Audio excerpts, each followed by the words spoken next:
उससे होकर गुजरना पड़ रहा है। विश्वसनीयता के मापदंड में अब ये परीक्षा भी अपने आप को पूरी तरह से साफ साबित नहीं कर पा रही है। क्यों ये मामला निकलकर सामने आया? आईएएस। नमस्कार, लिबरल टाइम में आपका स्वागत है। मैं हूं R Mohan Tiwari. NEET NET घोटाले की चर्चा चल ही रही है। अब एक नया घोटाला लगता है देश में सामने आने वाला है और ये घोटाला आईएएस की परीक्षा से जुड़ा हुआ हो सकता है।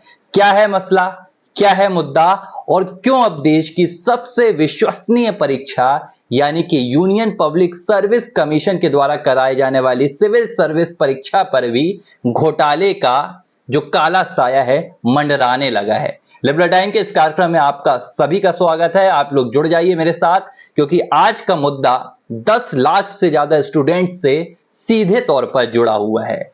देश में नीट की परीक्षा को लेकर लगातार बवाल जारी है, जांच चल रही है, मामला सुप्रीम कोर्ट में है, नेट की परीक्षा स्थगित कर दी गई है और इसके अलावा सैकड़ों परीक्षाएं कोई पेपर लीक की वजह से थम रही है, कहीं कोई और परेशानी आ रही है, कहीं कोई घोटाला सामने आ रहा है। 2024 में अगर कुछ सुनाई दे रहा है तो परीक्षा घोटाला, परीक्षा घोटाला, परीक्षा घोटाला। अब उस परीक्षा पर भी काला साया मंडराने लगा है, जिस परीक्षा को लेकर इस देश के गरीब से गरीब, जिसके पास पैसा नहीं होता है, वो देश में कुछ करना चाहता है, किसी बड़े पद पर पहुंचना चाहता है, तो उसके जहन में अगर कोई परीक्षा आती है तो वो यूपीएससी की आईएएस यानी कि सिविल सेवा परीक्षा आती है। लेकिन अब इस परीक्षा को भी कहीं ना कहीं विश्वसनीयता का जो मापदंड है उससे होकर गुजरना पड़ रहा है। विश्वसनीयता के मापदंड में अब ये परीक्षा भी अपने आप को पूरी तरह से साफ साबित नहीं कर पा रही है। क्यों ये मामला निकलकर सामने आया? आईएएस पूजा खेडकर, ये नाम पिछले कुछ दिनों से सोशल मीडिया की सुर्खियां बटोर रहा है। महाराष्ट्र कैडर की एक आईएएस जो फर्जी सर्टिफिकेट लगाती है, ओबीसी के फर्जी सर्टिफिकेट लगाती है, डिसेबिलिटी के फर्जी सर्टिफिकेट लगाती है, यूनियन पब्लिक सर्विस कमीशन की परीक्षा देती है। 2021 में 841वीं रैंक आती है। अमूमन इस रैंक में आपको आईएएस तो नहीं मिलता है, लेकिन अगर आपके पास डिसेबिलिटी का सर्टिफिकेट है यानी कि दिव्यांगता का सर्टिफिकेट है, आपके पास ओबीसी का सर्टिफिकेट है, तो कहीं ना कहीं आपको आईएएस की रैंक भी मिल जाती है। यही हुआ था पूजा खेडकर के साथ। लेकिन मामला ये नहीं है, मामला एक बड़े और देश की सबसे विश्वसनीय परीक्षा में हुए एक घोटाले की तरफ ले जा रहा है। हालांकि अभी कटघरे में पूजा खेडकर खड़ी हुई है, लेकिन अगर जांच अच्छे से होती है, निष्पक्षता से मामले को तहकीकात में ले जाकर जांच किया जाता है, तो शायद नीट और नेट के बाद अब यूनियन पब्लिक सर्विस कमीशन की ये परीक्षा भी घोटाले के काले साए के तले मंडरा सकती है। क्या है पूरा मामला? 2021 में 841वीं रैंक लाकर यूनियन पब्लिक सर्विस कमीशन की सिविल सेवा की परीक्षा देकर आईएएस बनने वाली पूजा खेडकर से ये पूरा मामला जुड़ा हुआ है। पूजा खेडकर पिछले कुछ दिनों से विवादों में थी, जिसके बाद उनका पुणे से अब ट्रांसफर वाशिम में कर दिया गया है। वाशिम एक जिला है महाराष्ट्र का। अब मामले की शुरुआत कहां से होती है? पूजा खेडकर एक प्रोविजनल आईएएस अफसर है, यानी कि ट्रेनी आईएएस अफसर हैं। 2021 में ही उन्होंने परीक्षा दी थी। 2023 बैच में उनका सिलेक्शन हुआ। पूरी ट्रेनिंग उनकी लवासना में खत्म हुई और इसके बाद वो अफसर बन के ट्रेनिंग लेने के लिए जिले में पहुंचती हैं। ये एक प्रक्रिया होती है। अगर आप यूपीएससी को समझेंगे तो आप जानेंगे कि यूपीएससी में 3 चरणों में परीक्षा होती है, प्रीलिम्स, मेंस और इंटरव्यू। इन तीनों चरणों के पास करने के बाद आपका मेन लिस्ट में नाम आता है, यानी कि फाइनल लिस्ट में नाम आता है। रैंक निर्धारित होती है और रैंक के बाद आपको आपकी पोस्ट दी जाती है। आप उच्च रैंक लेकर आते हैं, हाईएस्ट रैंक लेकर आते हैं, तो आपकी कैटेगरी के हिसाब से आपको आईएएस, आईपीएस, आईआरएस और तमाम रैंक मिलती हैं। ऐसे ही पूजा खेडकर को 841वीं रैंक के साथ आईएएस की पोस्ट मिली, क्योंकि उन्होंने अपनी यूपीएससी में दिव्यांगता और ओबीएससी नॉन क्रीमी लेयर का सर्टिफिकेट लगाया था। पोस्टिंग होने के बाद अब उन्हें एक प्रोविजनल अफसर के तौर पर महाराष्ट्र के पुणे में भेजा गया था।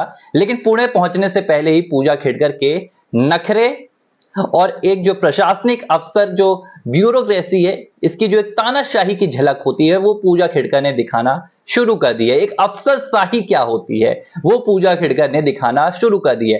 कहने को देखा जाए तो पूजा खेड़कर जिस सर्विस के लिए सिलेक्ट हुई हैं, जिस पोस्ट के लिए चयनित हुई हैं, उसका नाम भारतीय प्रशासनिक सेवा है, यानी कि इंडियन एडमिनिस्ट्रेटिव सर्विस। आप प्रशासन की सेवा कर रहे हैं, प्रशासनिक सेवक हैं आप। लेकिन पूजा खेड़कर पुणे पहुंचने से पहले एक अधिकारी को मैसेज करती हैं, व्हाट्सएप पर उनकी चैट भी लीक होकर आई है कि मुझे एक कार चाहिए है, मुझे एक घर चाहिए है, मुझे अपना एक ऑफिस चाहिए है, सुरक्षा के लिए एक कांस्टेबल भी चाहिए है। ये डिमांड पूजा खेड़कर ने कलेक्ट्रेट के एक अधिकारी के सामने रख दी। हालांकि जो नियम है वो कहते हैं कि एक ट्रेनी अफसर को ऐसी कोई भी सुविधाएं नहीं मिलती हैं। बावजूद इसके पूजा खेड़कर तो अपनी रंगदारी दिखाने के लिए ही यहां पहुंच रही थी। चलिए, यहां तक मामला फिर भी सीमित रहा। पूजा खेड़कर की एक तस्वीर वायरल हुई है। इस तस्वीर में पूजा खेड़कर एक ऑडी कार में नीली और लाल बत्ती लगाकर चलती हैं। कार का नंबर भी वीवीआईपी रहता है, जिसमें बोर्ड लगा रहता है। बोर्ड में लिखा होता है महाराष्ट्र सरकार। यानी कि यह है एक अफसरशाही कि हम सड़क पर चलेंगे तो हम आम जनता को दिखाएंगे कि तुम एक आम जनता हो, तुम इस देश के सामान्य नागरिक हो और हम अफसर हैं। हमारी कार के ऊपर वीवीआईपी होने का तमगा लगा हुआ है।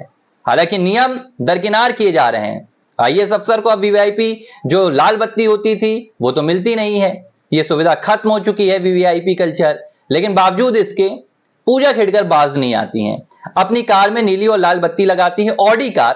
ऑडी कार पर भी दावा किया जा रहा है कि ये ऑडी कार पुणे में उनकी पोस्टिंग होते ही एक ठेकेदार ने उन्हें गिफ्ट की थी। मामला यही नहीं रुकता है। वीवीआईपी नंबर के साथ इस ऑडी कार की तस्वीर वायरल होती है तो पूजा खेड़कर सुर्खियों में आ जाती हैं। मामले की तहकीकात होती है तो पता चलता है कि पूजा खेड़कर तो लगातार तानाशाही कर रही हैं।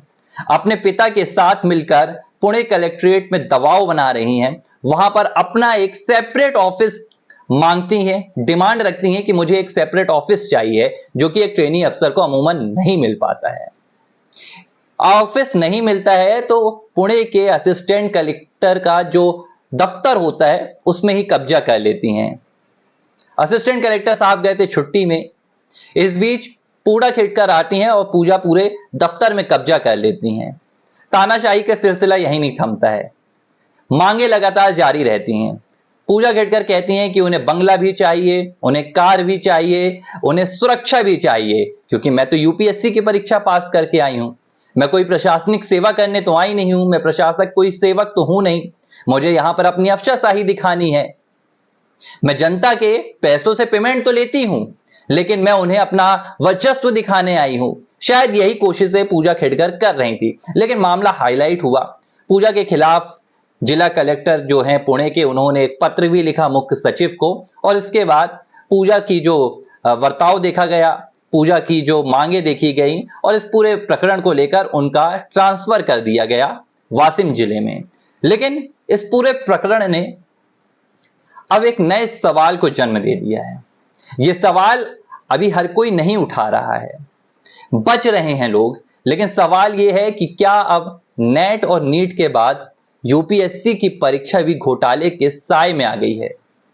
क्योंकि जिस लिहाज से पूजा खेड़कर का सिलेक्शन हुआ है, इस सिलेक्शन ने कहीं ना कहीं अब यूपीएससी की विश्वसनीयता को भी कटघरे में खड़ा कर दिया है। वो कैसे, इस मुद्दे पर भी हम बात करेंगे, लेकिन सबसे पहले हम यूपीएससी के बारे में जान लेते हैं। यूपीएससी क्या है? एक परीक्षा है, लेकिन यूपीएससी इस देश के गरीबों की एक उम्मीद है। बिहार, उत्तर प्रदेश, मध्य प्रदेश, गुजरात, तमिलनाडु, इस देश के हर राज्य जब अफसर बनने है तो उसे 100 रुपए में जो फॉर्म मिलता है वो यूपीएससी का मिलता है, और ये यूपीएससी की परीक्षा उसे इस देश के सबसे बड़े प्रशासनिक पद पर पहुंचा देती है, जिसका नाम आईएएस होता है। एक जिले की कमान इस आईएएस अधिकारी के पास पहुंच जाती है और ये संसद में सचिव तक की भूमिका में पहुंच जाता है, मुख्य सचिव की भूमिका तक निभा सकता है। इस परीक्षा के लिए हर साल 10 लाख से ज्यादा स्टूडेंट फॉर्म भरते हैं। कुछ बिना कोचिंग के पढ़ते हैं, कुछ लाखों की कोचिंग दिल्ली में लेते हैं। मुखर्जी नगर, राजेंद्र नगर में 10-10 फीट के, 5-5, 6-6 फीट के कमरों में रहकर गरीब स्टूडेंट्स परीक्षा की तैयारी करते हैं। 6 साल तैयारी करते हैं, 5 साल तैयारी करते हैं, अपना घर बेच देते हैं, अपनी जमीन बेच देते हैं, लेकिन यूपीएससी की तैयारी करते हैं क्योंकि उनका एक सपना होता है इस देश की सेवा करने का, कंधों पर आईपीएस का बैच लगाने का, आईएएस बनने का। और सबसे बड़ी वजह है विश्वसनीयता। देश की दूसरी परीक्षाओं को आप कभी ना कभी कटघरे में खड़ा कर सकते हैं, लेकिन जब से यूपीएससी का इस देश में गठन हुआ है तब से ही सबसे विश्वसनीय परीक्षाओं में यूपीएससी की सिविल सेवा परीक्षा मानी जाती है। इसका पैटर्न अलग है। ये एक बेहद और वृहद परीक्षा होती है, 3 चरणों में होती है, प्रीलिम्स, मेंस, इंटरव्यू। और इन तीनों चरणों को पास करने वाला व्यक्ति ही आईएएस, आईपीएस और दूसरे पदों पर जाता है। तो एक परीक्षा है जिसका अपना एक देश में वर्चस्व है और इसके पीछे एक जुनून भी देखा जाता है। लोगों के लिए यूपीएससी और आईएएस एक इमोशन है, लोग इसे एक सर्विस के तौर पर नहीं देखते हैं। और गरीबों के लिए, जिसके पास कुछ नहीं है लेकिन पढ़ने के लिए किताबें हैं, तो उसके लिए आईएएस से बेहतर परीक्षा इस देश में कुछ भी नहीं है। लेकिन अब जो हो रहा है उसने यूपीएससी और आईएएस की परीक्षा को भी कटघरे में खड़ा कर दिया है। हालात ऐसे नजर आ रहे हैं कि भाई फर्जी सर्टिफिकेट लाओ, फर्जी आप पूरे अपने प्रमाण पत्र लाओ, यूपीएससी में लगाओ और आईएएस बन जाओ। आईएएस की इतनी परीक्षा कठिन होती है कि अगर आप एक नंबर से भी पीछे रह जाते हैं, चाहे वो प्रीलिम्स में हो, मेंस में हो या इंटरव्यू में हो, आप फाइनल लिस्ट में नहीं आते हैं और आपकी 5 साल की मेहनत, आपकी 6 साल की मेहनत पूरी तरह से खत्म हो जाती है। जनरल कैटेगरी में 6 अटेम्प्ट मिलते हैं। हम ये चर्चा क्यों कर रहे हैं, आप इस पूरे मुद्दे में, लिबरल टीवी के इस पूरे मुद्दे में समझेंगे कि पूरा मसला क्या है। जनरल कैटेगरी में 6 अटेम्प्ट मिलते हैं, ओबीसी में 9 अटेम्प्ट मिलते हैं और इसके बाद एससी एसटी को भी अटेम्प्ट मिलते हैं। तो ये पूरा यूपीएससी का एक पैटर्न होता है। 3 पाली में पेपर होते हैं, प्रीलिम्स, मेंस और इंटरव्यू। तो अपने आप में यूपीएससी की परीक्षा कितनी कठिन है और इसके पीछे जुनून कितना रहता है वो अपने आप में समझ में आता है।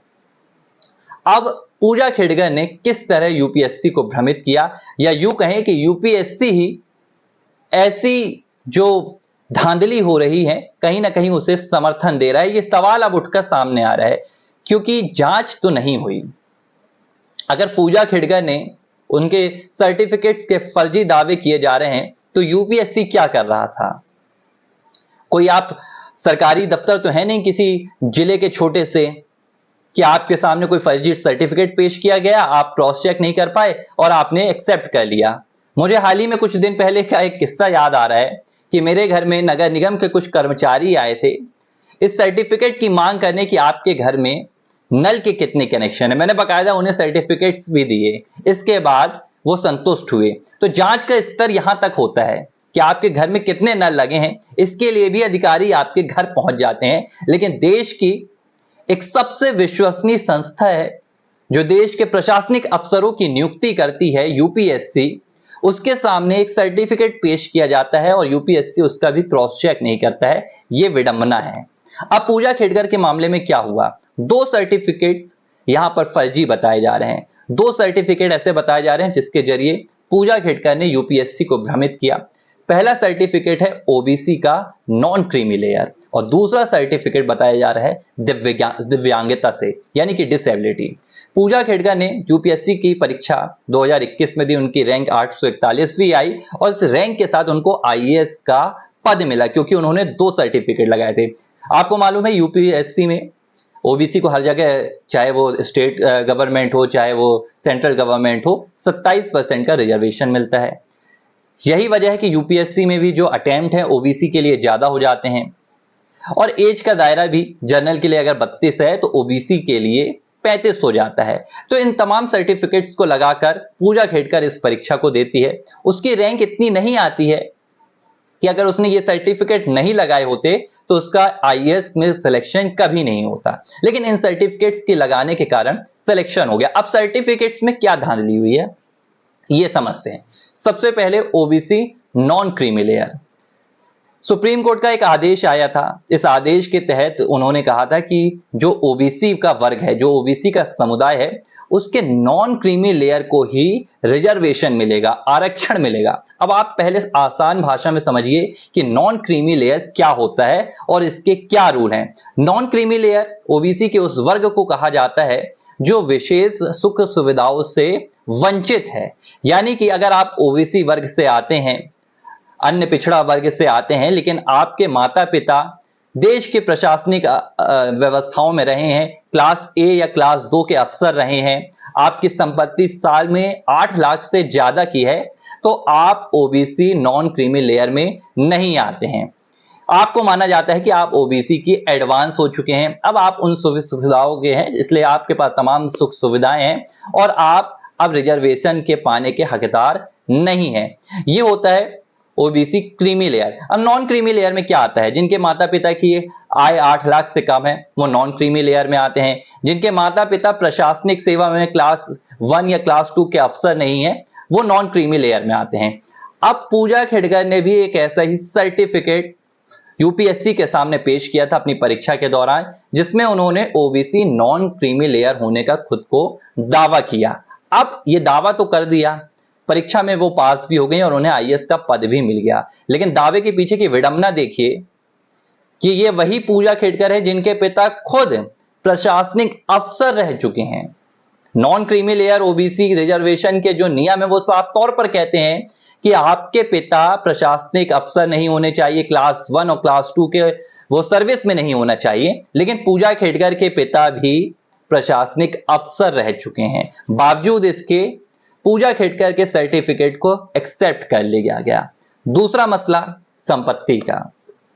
पूजा खेड़कर ने जो अपना हलफनामा पेश किया था यूपीएससी में, उसमें उन्होंने बताया कि उनकी कोई भी संपत्ति नहीं है, ओबीसी नॉन क्रीमी लेयर से आती हैं, लेकिन उनके पिता ने हाल ही में 2024 के लोकसभा चुनाव भी लड़े थे।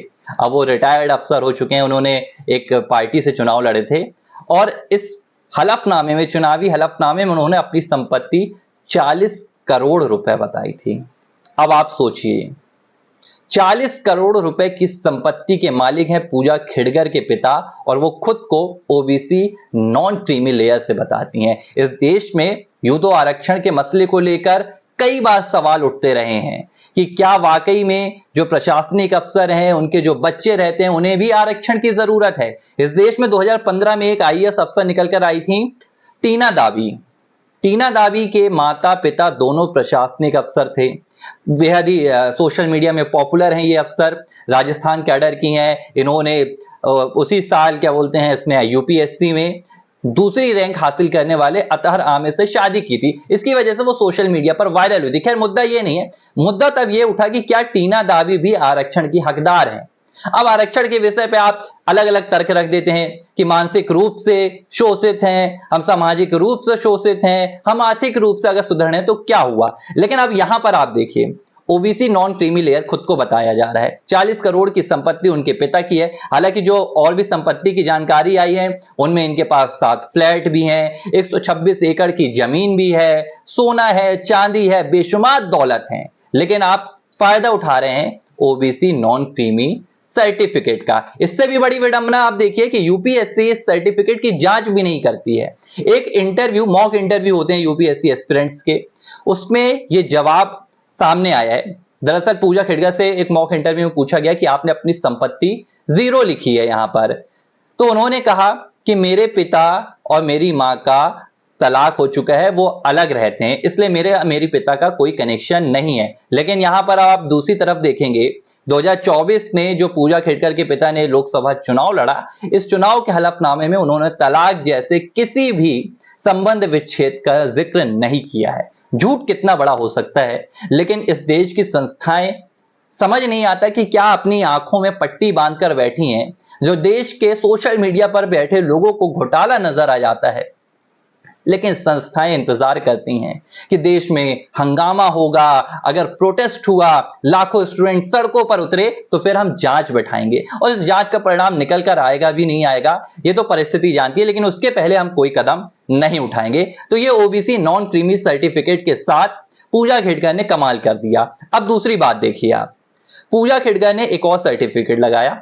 ये आईज डिसेबिलिटी का सर्टिफिकेट था, यानी कि पूजा ने ये दावा किया कि उनकी दोनों आंखें खराब हैं और इस सर्टिफिकेट में भी आपको अच्छा खासा आरक्षण मिलता है। आप 841वीं रैंक के साथ भी आईएएस बन सकते हैं। लेकिन अब इसमें देखिए, जब पूजा खेड़कर ने ये सर्टिफिकेट लगाया तो यूपीएससी की तरफ से 6 बार उनका मेडिकल जो एग्जामिनेशन होता है उसे करने के लिए पत्र भेजा गया। मेडिकल एग्जामिनेशन 6 बार उन्हें बुलाया गया, लेकिन पूजा खेड़कर एक भी बार अपीयर नहीं होती हैं। अलग अलग उनके कारण रहे, कभी वो कोविड से पीड़ित थी, कभी वो किसी और कारण से पीड़ित थी। इसके बाद एम्स में उन्हें बुलाया गया, लेकिन वो कभी एम्स में भी नहीं गई अपना मेडिकल एग्जामिनेशन देने के लिए। बाद में उन्होंने एक प्राइवेट संस्थान से एमआरआई सर्टिफिकेट कराया और यूपीएससी को दे दिया। यूपीएससी ने उससे भी एक्सेप्ट कर लिया, स्वीकार कर लिया।